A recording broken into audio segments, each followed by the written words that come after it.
Je, umewahi kujiuliza kama kila kitu ulichoambiwa kuhusu furaha ni uongo? Vipi kama ushauri uliouamini, maneno ulioshiriki na imani ulizojenga maisha yako juu yake havikuwahi kukusudiwa kukufanya uwe na furaha, bali kukufanya ukae kimya, kukufanya uwe wa kawaida na kukuweka chini ya udhibiti?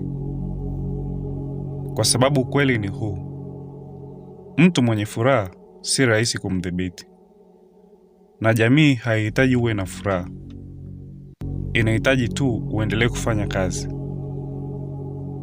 Usiogope. Katika video hii tutajadili mambo matano ambayo jamii imekudanganya kuhusu furaha. Uongo unaosikika vizuri, lakini unaharibu maisha yako kimya kimya. Namba 1. Pesa hazinunui furaha. Umesikia mara nyingi, pesa hazinunui furaha. Inasikika kama hekima, karibu ya kiroho. Lakini hebu tuwe wa kweli. Umewahi kuona mtu anayehangaika kulipa kodi, hana uhakika wa chakula chake, amezama kwenye mawazo, halafu ukasema, ndio, pesa hazingemsaidia kabisa? Hapana, kwa sababu ndani yako unajua ukweli. Pesa zinaweza zisinunue furaha, lakini umaskini unakuhakikishia mateso.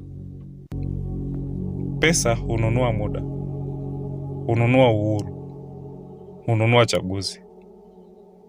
Na bila hivyo, hufuati furaha, unajaribu tu kuishi. Uongo huu upo ili ukubali kuwa na kidogo, na ujihisi vibaya kutaka zaidi. Kutaka uhuru wa kifedha si tamaa, ni kujilinda. Namba 2. Kuwa wewe mwenyewe. Kuwa wewe mwenyewe inasikika kama nguvu, inatoa faraja, lakini hiki ndicho ambacho hawakuambii. Dunia haiwazawadii watu kwa uhalisia wao, inawazawadia kwa thamani yao. Unaweza kuwa wewe mwenyewe 100% na bado usionekane, ukabaki maskini na ukapuuzwa. Kwa sababu ukweli ni huu: watu hawajali sana wewe ni nani, wanajali unaweza kufanya nini. Ujuzi wako, nidhamu yako, matokeo yako. Kuwa wewe mwenyewe bila kukua ni kisingizio cha kubaki vile vile.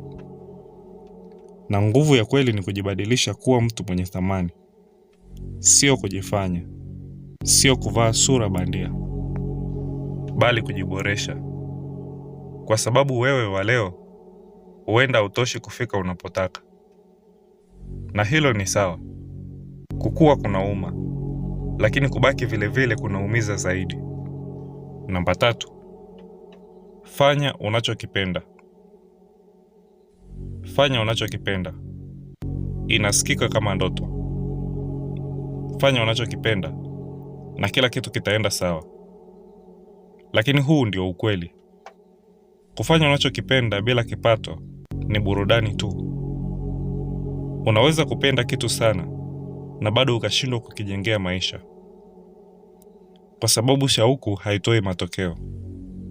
Ujuzi ndio hutoa. Uvumilivu ndio hutoa.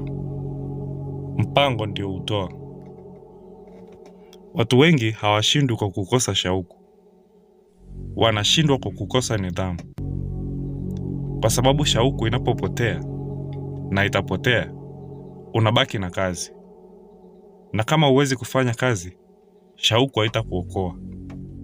Badala ya kufuata tu shauku, jenga kitu chenye thamani. Kuwa mzuri katika kitu chenye faida. Tengeneza kipato. Kisha shauku yako inaweza kuwa uhuru, sio kinyume chake. Namba 4.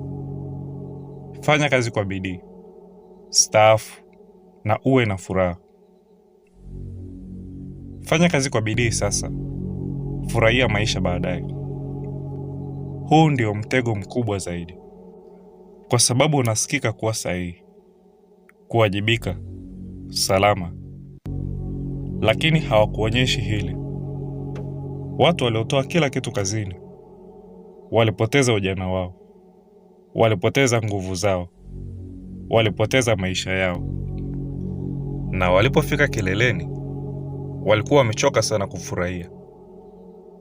Mwili wako ukiwa na miaka 25 sio sawa na ukiwa na miaka 65. Nguvu zako, ujasiri wako, hamasa yako, hizo hazirudi.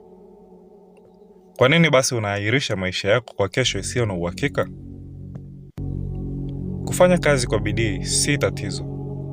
Kufanya kazi bila mwelekeo ndilo tatizo.